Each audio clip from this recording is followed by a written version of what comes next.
general chemistry.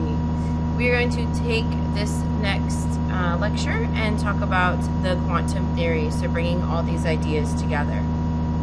So let's think about where we are, what have we built up to?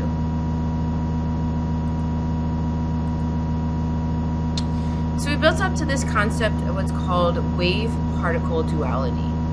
So an electron's behavioral characteristics can be described from both. Electrons sometimes seem to behave as waves. Sometimes they seem to behave as particles. So how do we really explain what's going on? So they can be explained from a particulate perspective. Of course, they're a piece of matter. They have mass. They have a position around the atom. So we can think of them as a particle sometimes. We've also determined that they've got behavior much like that of a wave.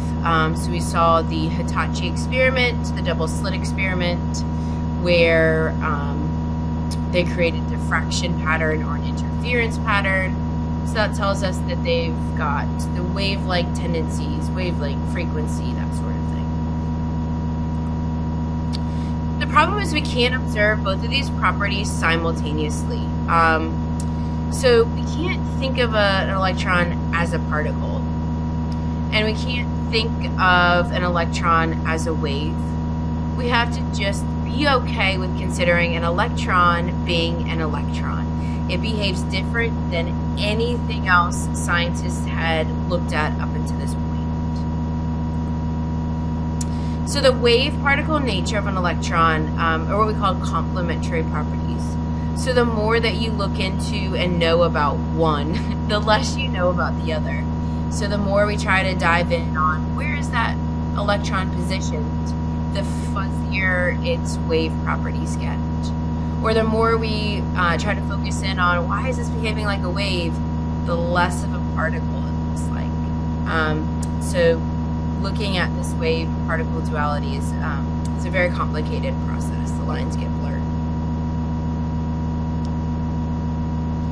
So here's where scientists were before these experiments that I talked about in the previous two videos. So they were in this classical Newtonian physics, which is very deterministic. We can know velocity, position, forces.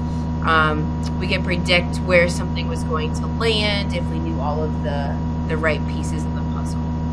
So an example would be a baseball. If we know the trajectory, we know the force, we know the velocity, we know the mass of that baseball, we can predict or cause it to follow the same path and land in the same spot over and over and over again. Quantum mechanics pulled the rug out from under classical physics. All of a sudden, we have this thing called an electron, and as it turns out, light, that no longer follows this set of deterministic rules. So we've got to have a new way to study or explain electrons. So that's where we get quantum mechanics. So quantum mechanics in the early 20th century started to unpack this absolutely small quantum world of matter. Some of the scientists that were working on this, probably seen these names before, they're kind of big. Einstein, Heisenberg, Planck, de Broglie, Schrödinger. So these are heavy-hitting scientists. These guys were the best of the best at this time.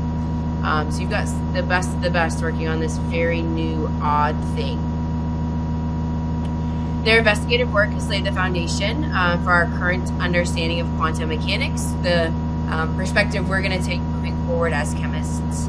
And they've taught us a lot about electrons, protons, neutrons, and also a lot about how to study those types of particles. What's the best way to go about studying those? So here's what quantum mechanics does.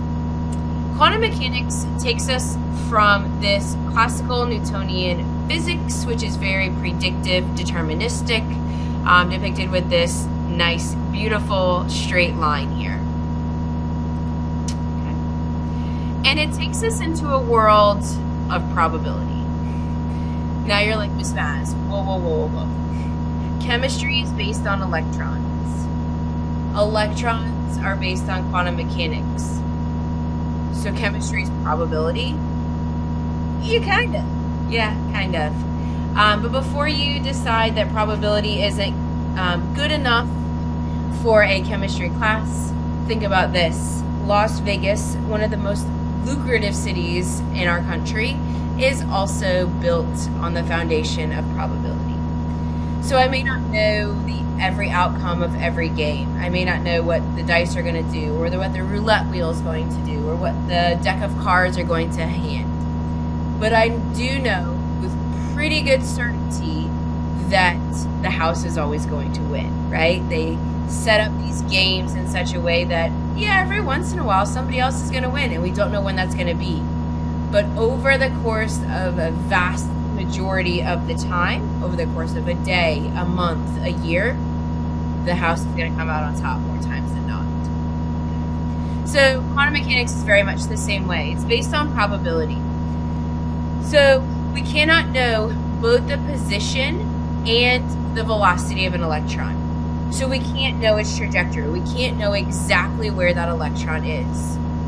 But quantum mechanics allows us to have a pretty good idea of where these electrons reside.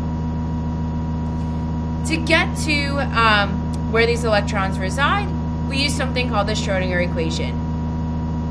Not going to touch this equation this semester. That's going to be 300, 400 level chemistry once you've had enough calculus under your belt to understand that equation. But for now, what we need to know is that the Schrodinger equation is going to give us where electrons reside or where they live. So it's going to give us a three-dimensional wave. And that three-dimensional wave is going to tell us where we are likely to find an electron. Before you're like, wait, how can a solution to an equation be a wave? Why isn't it a number or a letter? If you've taken trigonometry, if you've had any calculus yet, you have answered equations with a wave. Like that has been your answer. Sine wave, cosine wave, tangents. So you've used a wave as your answer before. The biggest step with Schrodinger is our waves are no longer just two-dimensional lines. Our waves are three-dimensional pictures. So that's what the Schrodinger equation gives us.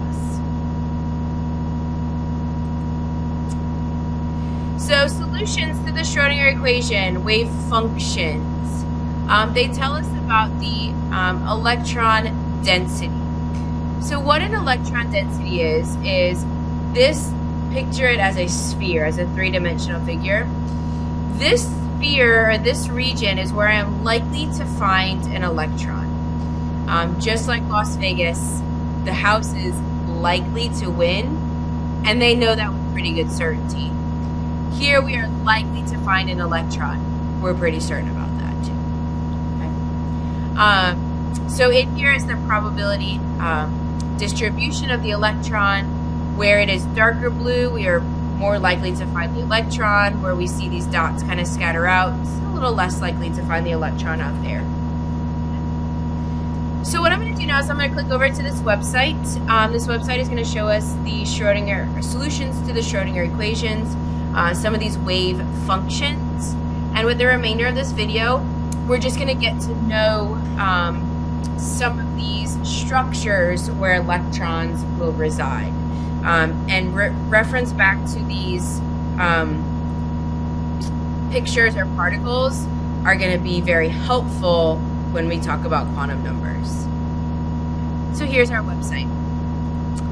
I'm going to click on this first picture.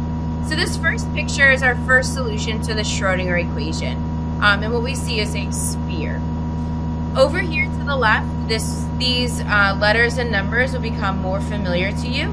But for right now, this first level, it's our first energy level, okay? So the lowest in energy, and as we move up, we'll get higher in energy. But our first energy level, our first picture is a S picture, and it happens to be S is a sphere, okay? So here's our S, here's our sphere. So what this tells us is that it's a solution to the Schrodinger equation. It's a three-dimensional wave. And we are likely to find an electron somewhere inside of the sphere. That's what it tells us. So as you'll see, we can go up in energy, and we still have these S answers. So I'm going to click on 4S. The first thing I want you to notice is it's still a sphere. So S's, we're going to call them orbitals eventually. S-orbitals will always be the shape of a sphere. What changes from the first energy level to the fourth energy level is this sphere gets bigger. So as we go up in energy, our orbitals or our pictures get bigger. That's going to be important to know. So I click on 7S, still a sphere, just a lot bigger. Next one is our P-orbitals. So these yellow ones are P's. P's are going to be consistent of two lobes. So one lobe that goes up, one lobe that goes down. The probability of finding an electron will happen either in the top lobe or the bottom lobe. It will not happen in what's called a node in the middle. So down here, the probability goes to essentially 0. So not going to find an electron in this empty space, but it's probably going to be up here and or down here. Okay. With the lobes, we've got 3 different ways that we can orient lobes in space. We can orient them up and down. We can orient them side to side. We can orient them as the white one coming out towards us, the yellow one going back in the screen. Why wasn't there options for the S? Well, a sphere, there's only one way to orient that in space. But for the P, we've got 3 different ways. That's going to be important. That's probably one of the most important take-homes. 3 different ways that can appear in space. I could click on this 5P. So what's going to change? It's still going to be consistent of 2 lobes. It's just going to get bigger, right? We go up in energy, it gets bigger. And it gets a little messier too, so let's kind of ignore the mess for now. But what we see is we still have a lobe going up and a lobe going down, and those are certainly bigger than the first one that we saw. So that's going to be the big take home, is still 2 lobes, still 3 ways to orient that, just a little bit bigger. Click on D. So our D-orbitals look like this. So our D-orbitals, this is not important, but it consists of the 4 lobes. So 1, 2, 3, 4. With the 4 lobes, there's going to be, this is important, there's going to be 5 different ways to orient that in space. So here's number 1, number 2, number 3, number 4, and number 5. Yes, it looks like a donut. Trust me, it's 4 lobes. Okay. All right, so D-orbital, important piece. 5 different ways that we can orient that in space and find an electron. Same thing here. The electron will be in one of these lobes. It will not be in this empty space, which is called a node. I go to higher energies, but I stick with the same letter. So we're still going to see the 4 lobes. 1, 2, 3, 4. They just get bigger. Messier, yes, but they get bigger. So the things that I'm repeating over and over again. Higher energy level, orbitals get bigger. And then D-orbital, 5 ways to orient that in 3-dimensional space. The last one that we'll deal with for our class is an F-orbital. So a little bit harder to see, but F-orbitals consist of 8 lobes. That's not important. But with the 8 lobes, there's going to be more ways to orient that in space. So 1, 2, 3, 4, 5, 6, 7. That 7 number is important. So F-orbitals, there are 7 different ways to orient that in space. I go to a higher energy level, and what's going to happen? It just simply gets bigger. So still 7 ways to orient that in space. It just got bigger. So that is our introduction to quantum mechanics. That is our introduction to these orbitals. These orbitals are where our electrons are residing. So remember that electron cloud I told you about? This is what creates that cloud. What we're going to do with the next lecture is we're going to talk about something called quantum numbers. So finding the electrons inside of these orbitals and then giving them an address as to where they are located. I hope you guys found this helpful.